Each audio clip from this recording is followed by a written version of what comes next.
नमस्कार, म सूर्य प्रसाद शर्मा, शिक्षा अधिकारी बरेङ गाउँपालिकाबाट भर्खरै मात्रै एसई कक्षा 10 को नतिजा सार्वजनिक भएको छ।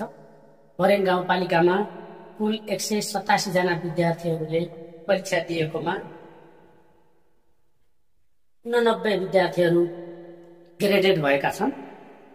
त्यस्तै गरेर एक विषय लाग्ने विद्यार्थीहरू 36 जना, त्यस्तै गरेर 34 जनालाई 2 विषय र 2 विषय वा सोभन्दा बढी 28 जनालाई लागेको छ भने विद्यार्थीहरूले ग्रेड वृद्धि गर्नको लागि परीक्षा दिन पाउनेछन्। बरेङ गाउँपालिकामा कुल 47.59% विद्यार्थीहरू वर्गीकृत भएका छन्, ग्रेडेड भएका छन्। त्यस्तै गरेर बरेङ गाउँपालिकामा 3.61 देखि 4 जिपिए ल्याउने विद्यार्थीहरू 3 जना रहेका छन्। त्यस्तै गरी हामीले टप 10 भित्र पर्ने विद्यार्थीहरूको पनि सूची प्रकाशित गरिसकेका छौँ। टप 10 भित्र 12 जना विद्यार्थीहरू समावेश भएका छन्। 2 जना विद्यार्थीहरू 3.7 समान जिपिए प्राप्त गर्दै, त्यस्तै गरेर 3 जना विद्यार्थीहरूले 3.41 समान जिपिए प्राप्त गर्दा 12 जना विद्यार्थी भाइ बहिनीहरू बरेङ गाउँपालिकाबाट उत्कृष्ट विद्यार्थीहरूमा पढ्न सफल भएका छन्। हामीले केही समय पश्चात सूचना प्रकाशित गरेर विद्यार्थी भाइ बहिनीहरूलाई थप प्रोत्साहन होस् भन्ने उद्देश्यले हामीले पुरस्कृत गर्नेछौँ। हरेक वर्ष यसरी उत्कृष्ट विद्यार्थीहरूलाई पुरस्कृत गर्दै आएका छौँ। बरेङ गाउँपालिकाको नतिजा विश्लेषण गर्ने हो भने अहिलेको हाम्रो त्यस्तो सन्तोषजनक मात्रै छ, त्यस्तो उत्कृष्ट चाहिँ अहिले देखिएन। विविध कारणले गर्दा हाम्रो सोचे जस्तो लक्ष्य हासिल सकिरहेका छैन। जम्मा 47.59% विद्यार्थीहरू मात्रै वर्गीकृत भएका छन्। त्यसलाई हामीले बढाउनु छ।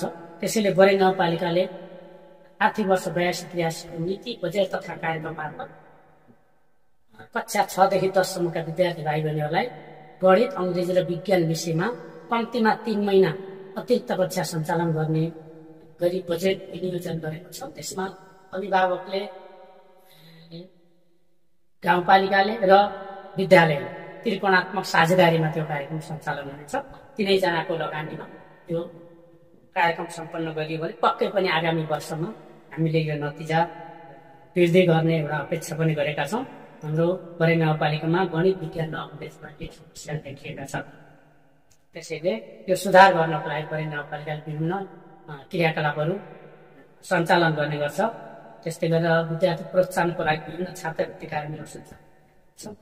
त्यस्तै गरेर अहिले बुक फ्री फ्राइडे भनेर पनि बजेट वितरण कार्यक्रममा सार्वजनिक भएको छ। हामीले विद्यार्थीहरूलाई विभिन्न सिकाउनको लागि विभिन्न सृजनात्मक कलाहरू प्रस्फुटन गराउनको लागि समेत त्यो कार्यक्रमले अतुलनीय भूमिका खेल्नेछ भन्ने अपेक्षा गरेका छौँ। र विद्यालयहरू पनि र विभिन्न वडा कार्यालयहरूले पनि शिक्षातर्फ बजेट विनियोजन गर्ने, शिक्षामा बढी चासो राख्ने हुनाले केही सुधार भएको छ। जस्तै उदाहरणको लागि सल्यान सुभोरा माध्यमिक विद्यालयमा वडा कार्यालयले समेत शिक्षामा लगानी गरेर होस्टेल व्यवस्थापनमा आर्थिक बजेट विनियोजन गरेको हुनाले सल्यान सुभोरा माध्यमिक विद्यालयले नतिजा सुधार गरेको छ। त्यस्तै गरेर बरेङ गाउँपालिकामा रहेको सर्वोदय माध्यमिक विद्यालयले पनि नतिजा सुधार गरेको छ। अन्य विद्यालयहरू महेन्द्र माध्यमिक विद्यालय पनि वडा कार्यालयले राम्रो सहयोग गरेको छ र अन्य वडा कार्यालयहरूले समेत शिक्षा शाखाको र गाउँपालिकाको बजेट बाहेक थप बजेटहरू हरेक पालिकाहरूले शिक्षामा लगानी गर्नुभएको छ।